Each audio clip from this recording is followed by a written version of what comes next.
তোমরা এখন নিশ্চয়ই গারিনার একটা অফিসিয়াল নোটিশ দেখতে পাচ্ছ, যেই নোটিশের মধ্যে লেখা রয়েছে ব্যান নোটিশ গত 2 সপ্তাহে। এন্ড এখানে লেখা আছে আমরা ব্যান করেছি 2,82,707টি অ্যাকাউন্ট পার্মানেন্টলি। হ্যাঁ, পার্মানেন্টলি তারা 2,82,707টা অ্যাকাউন্ট কিন্তু ব্যান করেছে। বর্তমানে আমাদের এই 7টি ভুলের কারণে আইডি ব্যান হয়ে যেতে পারে। তো হ্যাঁ গাইস, আজকের এই ভিডিওর মধ্যে আমি তোমাদেরকে আমাদেরই করা এমন 7টি ভুল দেখাবো যার জন্য আমাদের আইডি ব্যান হয়ে যেতে পারে। কারণ গাইস, রিসেন্টলি আমাদের গেমের মধ্যে এমন একটা আপডেট এসেছে, যেই আপডেটের পরে ফ্রি ফায়ারের টার্মস এন্ড কন্ডিশনের মধ্যে বেশ পরিবর্তন আনা হয়েছে। আর এই পরিবর্তনের ফলে কিছু ভুল যা আগে করতাম কিন্তু আপডেটের পরে আর করা যাবে না। আগে কোনো সমস্যা না হইলেও আপডেটের পরে এই ভুলগুলো করার কারণে আমাদের আইডি ব্যান হয়ে যেতে পারে। তো গাইস, আর বেশি কথা না বলে চলো ভিডিওটি শুরু করা যাক। নাম্বার 7, ভিডিও শুরুতেই আমি কোনো ভুল নিয়ে কথা বলবো না, কিন্তু তোমাদেরকে দেখাবো আসলেই ফ্রি ফায়ার আইডি ব্যান করে কিনা। হ্যাঁ, আজকের এই ভিডিওর মধ্যে যে ভুলগুলোর কথা বলবো, এই ভুলগুলো করার কারণে অনেকেরই আইডি ব্যান হয়েছে এবং সেটাই ভিডিও শুরুতেই তোমাদেরকে দেখাবো। তোমরা এখন নিশ্চয়ই গারিনার একটা অফিসিয়াল নোটিশ দেখতে পাচ্ছ, যেই নোটিশের মধ্যে লেখা রয়েছে ব্যান নোটিশ গত 2 সপ্তাহে। এন্ড এখানে লেখা আছে আমরা ব্যান করেছি 2,82,707টি অ্যাকাউন্ট পার্মানেন্টলি। হ্যাঁ, পার্মানেন্টলি তারা 2,82,707টা অ্যাকাউন্ট কিন্তু ব্যান করেছে। এর মধ্যে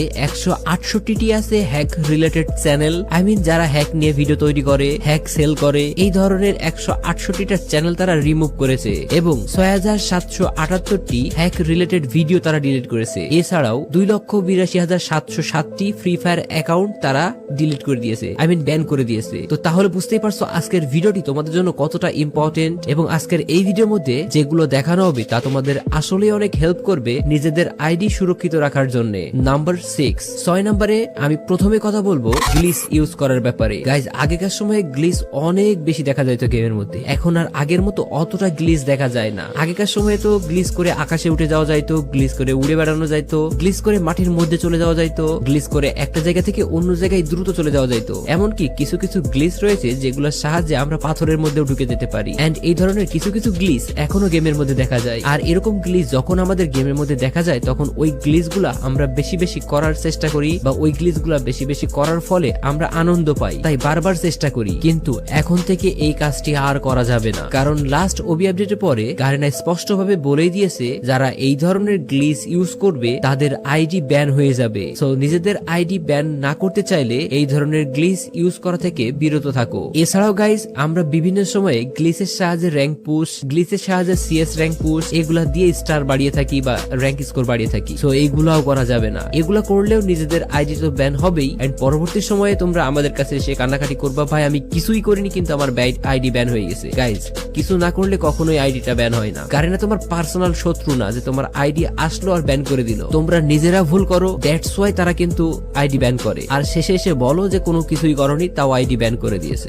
নাম্বার 5, ফালতু রিপোর্ট মারা যাবে না। এই কাজটা তোমরা অনেকেই করো, আমি পার্সোনালি অনেককেই দেখেছি এই ধরনের কাজ করতে। গাইজ, গেমের মধ্যে হ্যাকার আসুক, তুমি তাকে রিপোর্ট মারো, গারিনা ওটা অ্যানালাইসিস করবে এবং তার আইডিটা ব্যান করে দিবে। এটা করলে একদমই লিগাল। বাট রিসেন্টলি কোনো এনিমির উপরে তোমার যদি রাগ হয় তাহলে তুমি তাকে রিপোর্ট মেরে দাও। অনেক সময় কোনো এনিমি আমাকে দূর থেকে ওয়ান ট্যাপ মেরে দিল আর আমি তার উপরে রাগ হয়ে তাকে রিপোর্ট মেরে দিলাম। গাইজ, সে ওয়ান ট্যাপ মেরেছে, এখানে তার কোনো ভুল নেই, কারণ এটা লিগাল। বাট তুমি তাকে রিপোর্ট মেরে দিলে। এরকমটা খুবই হয়ে থাকে, কারণে অকারণে আমরা ফ্রেন্ডদেরকে, ফ্রেন্ডের বাইরে এনিমিকে যে কোনো সময় রিপোর্ট মেরে থাকি। আর এই ফালতু রিপোর্ট মারার কারণে প্রত্যেকটা রিপোর্টের জন্য গারিনার কাছে একটা করে নোটিশ যায়। আর গারিনার এআই সিস্টেমটা এই রিপোর্ট গুলা অ্যানালাইসিস করে। তাদের কাছে খুব বেশি ইম্পর্টেন্ট মনে হলে সেগুলা গারিনার অফিসিয়াল যে লোকজন রয়েছে তাদের কাছে যায়, তারা ওইটাকে আবার অ্যানালাইসিস করে এন্ড দেন এটা আসলে রিয়েল নাকি ফেক সেটা যাচাই করে, যদি রিয়েল হয় তাহলে তার অ্যাকাউন্ট ব্যান করে দিবে, আর যদি রিয়েল না হয় তাহলে তোমার আইডিটাই ব্যান করে দিতে পারে। কারণ তুমি যদি এটা কন্টিনিউয়াসলি করতে থাকো এবং কন্টিনিউয়াসলি এরকম ফেক রিপোর্ট মারতে থাকো তাহলে গারিনার কাছে তুমি খারাপ হয়ে যাবা, আর তখন তোমার আইডির পর স্টেপ নেওয়া হবে। সো এই ধরনের কাজ করা থেকে তোমরা বিরত থাকো। অপ্রয়োজনে অযথা কাউকে রিপোর্ট না মেরে,